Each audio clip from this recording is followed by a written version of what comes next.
composer, attempts to unravel the memories of his relationship with his classical singer ex-boyfriend. Blending lyrical visuals and poetry by Carol Ann Duffy with a lush orchestral score, Give takes the viewer on a journey through the mind of the composer. Join me now for a conversation with writer, director, composer, and producer, Kenya Gillespie.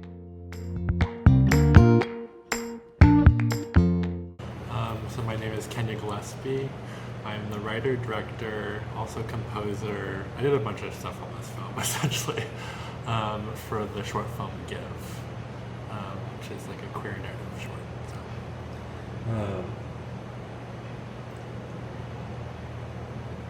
I loved your film. It was very visually compelling. Thank you. The music was moving, and I came away from it, I would describe it as liturgical. That's interesting. Is that a surprise? Yeah. That's fascinating. I wasn't thinking about it in those terms at all, but that's an interesting way. I wonder what made you feel that way? Well, I don't know if you've ever been to a church where the liturgy is part of the service, but it's this sort of repetitive phrase that's like a communal thing. Huh.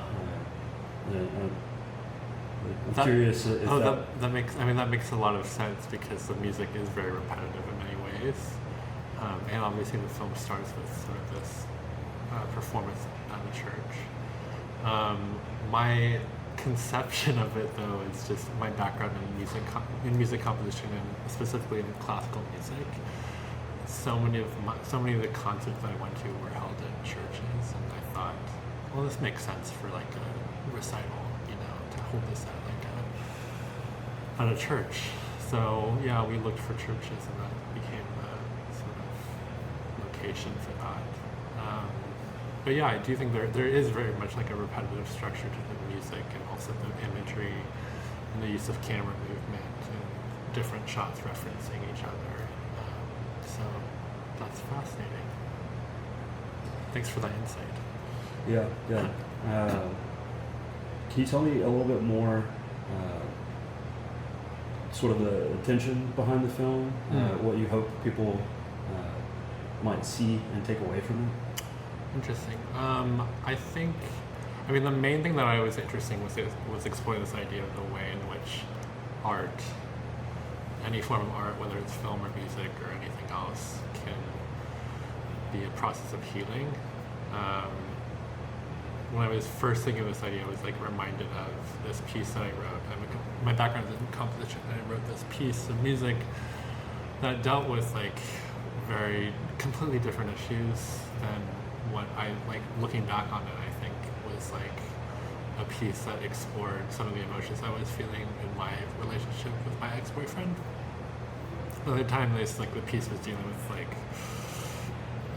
capitalism and these like other like bigger ideas, but there was still like this sense of like identity in the piece, and so I wanted to explore like a film that explored the ways in which art can transform and can heal in some ways. That was sort of like the seed of the idea. So. Have you taken this film to other film festivals? Yeah. It started at Dead Center in Oklahoma, and that was the world premiere. And this is, I think, the 10th or 11th festival, and still have some more to come, and hopefully some more through the rest of the year.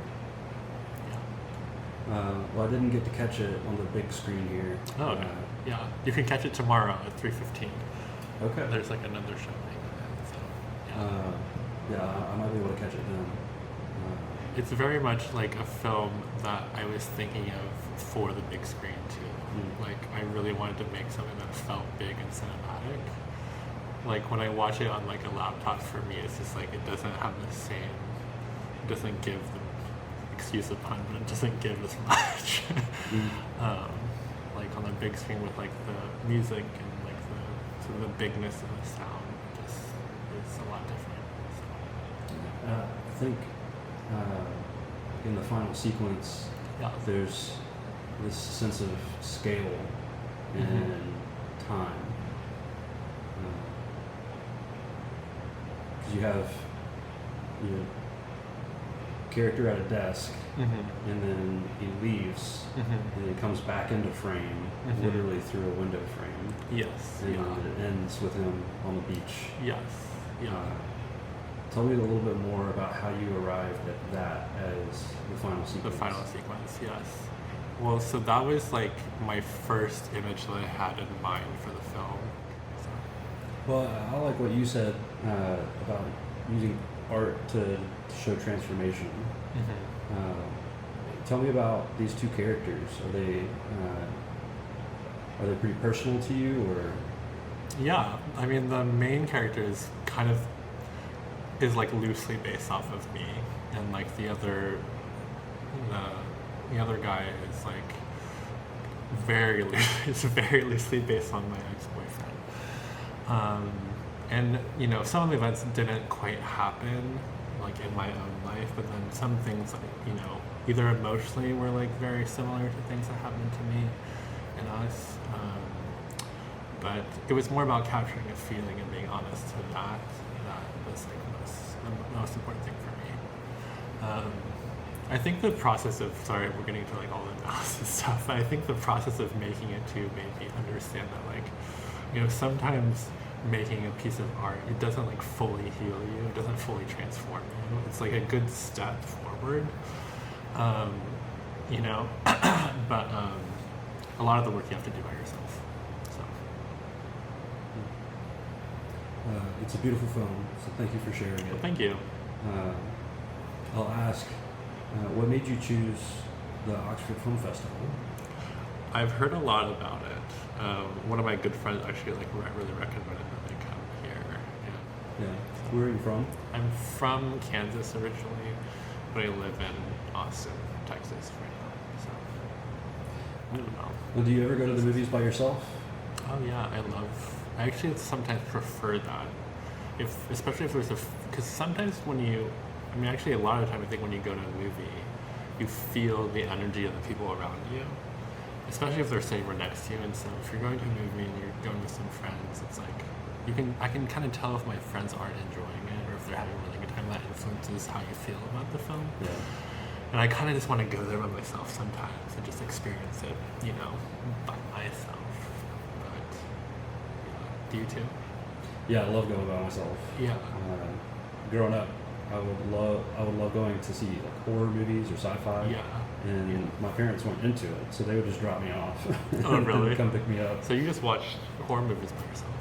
I love watching horror movies by myself. I've recently gotten into watching horror movies. I used to just like really hate doing that, but actually I think what I did was like I made a short horror film, and then I realized like, wow, this is actually not scary at all. Well, I think when you make it, you realize like, wow, all the craft that goes into it more, and so I can watch horror movies now and just appreciate that more. Yeah. Because they're kind of scary sometimes. They can be. Well, before we wrap up, do you have anything or anyone you want to shout out? Oh my goodness. Anyone that I want to shout out that's here? They could be here, they could be anywhere. I'm going to shout out my friend Alex Negro, who's not here. He's not here, but he recommended that I come here. And he's the filmmaker who came last year. He had his like world premiere here at Oxford and said he had a really great time. And his short doc, Crush the Wrestler, is just like very incredible. Yeah, so people should check that out and check him out. So. Cool.